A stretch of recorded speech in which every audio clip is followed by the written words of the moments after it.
What's happening, fam? L.A.R movement still moving. I said I was gonna do some bullshit videos from now, but I ain't got around to it yet. Hey, they coming though.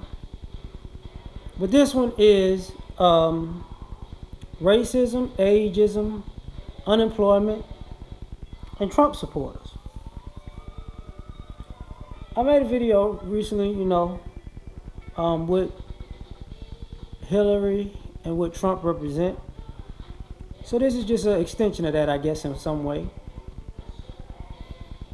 When I'm at work, I've seen recently a lot of unemployed older white men. And some of them are angry, and some of them are just trying to, get back on their feet, And I'm not a fan of kicking people while they down, so, I try to be as encouraging as possible because, I've been in bad situations before, and I didn't like the way it felt when people kicked me while I was down. And I'm not just talking on a racial line, I'm just saying in general. But with that being said, this is why Trump is pervasive, because where I live at is like one of the energy capitals. So one of the major things that people got laid off from is the oil jobs. And because they got laid off of these oil jobs, and the byproducts of getting laid off and all of that good stuff, or not good stuff rather, it's an issue. So what we do now? What's next? So people are upset because I'm blaming Obama. It's got to be a black dude's fault, right? You ain't got shit to do with it, but when the country was at war, stealing Iraq's oil and shit, it was okay. Halliburton people was making money, right? Quote unquote, even though the country went to a depression, whatever. But a certain demographic of people was eating. And then that goes along with the ageism. And what that means is older people are getting phased out, like older people. And it's sort of a resentment to the fact that, you're being put out to pasture. And in today's society, older people are being put out to pasture for younger, cheaper labor that doesn't know how to do shit. So you're like, okay, this is going to be fucked up anyways. Which that younger, cheaper labor is going to get older and more incompetent. And they're going to swap them motherfuckers out for machinery as soon as possible. But they don't see it coming because they just think that fucking off is normal. Which brings unemployment. Unemployment, because the cost of living and wages have never really increased in decades. The cost of living keeps going up while wages just stay the same. And this is why people talk about the 1%ers. How the fuck are these people making so much money?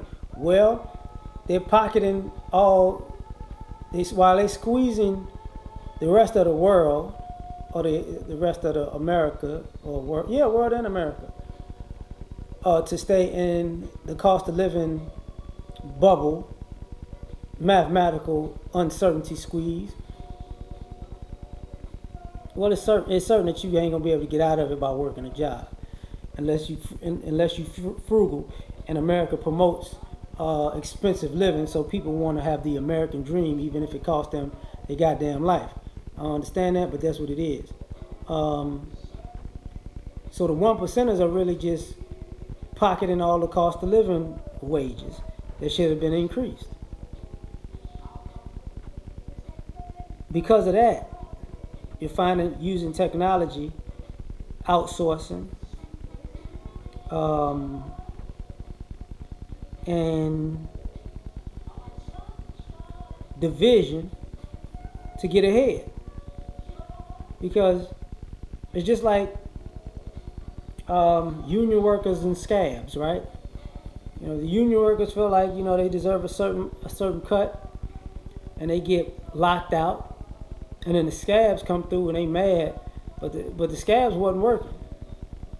So what you were accustomed to, they wish they had, and what they're doing, even though they're filling in for your job, is better than what they were doing previously. So they have no complaints, even though the shit's fucked up.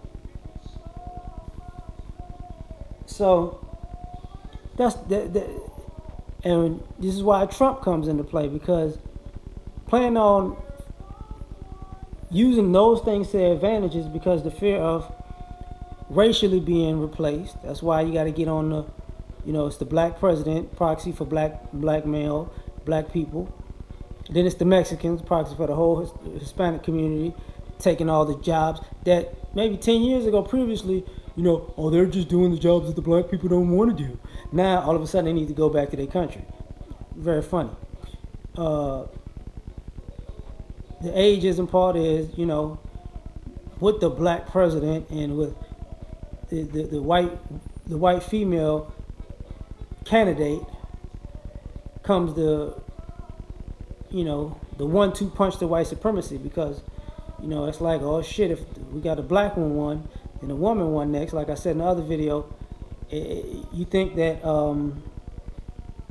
this police brutality and racial tensions are high. Now, when Hillary fucking wins, oh, white women gonna be under attack too. Women in general gonna be under attack by white people. Cops gonna be beating the shit out of white chicks.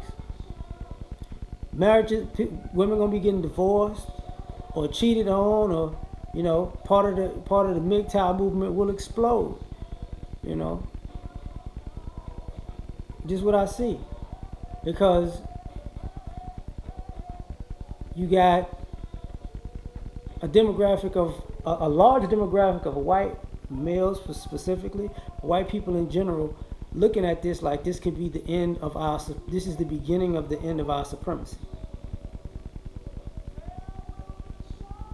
You know, you got, let me see my stuff, because see, you got constantly white teachers fucking students. The school just started again, so you know that's about to go on weekly. They're not gonna put that shit on the TV. You having these older white men who've been getting away with shit for years, like the Robert L's, just swept under the rug. You know, Charlie Sheen's not white, but he wanted to be considered white. They considered him white. Blah blah blah blah blah. So him having HIV and probably giving it to numerous people, everybody was cool with that. You know, but Bill Cosby's the problem because he's black. We get it. You know, you got the Clive and Bundy and his getting two different standoffs because, hey, you know, you get the George Zimmerman honorary white guy pass. You know, nah, he's not welcome anywhere because everybody sees, goddamn, this motherfucker just think he can just walk around. Oh okay, this is who we back. You got the constant, you got the affluenza types. You got all of this shit, you know, and the rampant police brutality and misconduct. And eventually they're gonna put together that, you know, all of these shootings that's at night and gang related, they're gonna put together all of these shootings ain't gangs. Some of these cops working at night. But all these factors and Trump together equal, you know, the fight to stay at the top of the totem pole. Because if you don't stay at the top of the totem pole, my God, you know, everybody's gonna treat you like you've treated everybody. Or, you know, that's the big fear, you know. And not to mention, you know, if Hillary wins, you know, I said that, you know, white men and white women gonna have another go at it. And of course, the swirlers gonna love that until they figure out, you know, they're gonna have a problem. But they're not gonna care about that until the problem's hit, and they're gonna keep that to themselves. But that's a whole other story, which is gonna cause them a feminist problem because they're not gonna be a sisterhood no more because they're chasing the dick. So, you know, at the end of the day, to me, all of this shit is gonna be a powder keg of more fuckery, because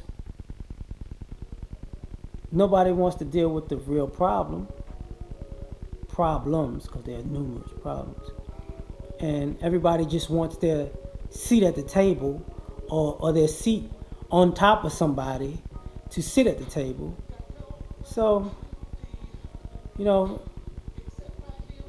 the fear of replacement is real because I'm gonna have to shut this down in a second, because of sports. Yeah, when the black people start, it's a takeover. That's why,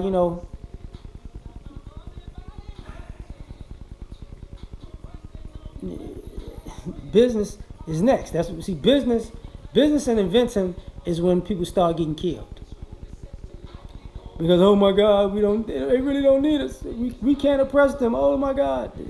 And this is what part of the bulk of the fear comes from, because when they start producing with each other because of the infight, when Hillary wins, or if Trump wins and he just blows everything up, it's really a lose-lose situation for white supremacy in general. But whatever, I'm out.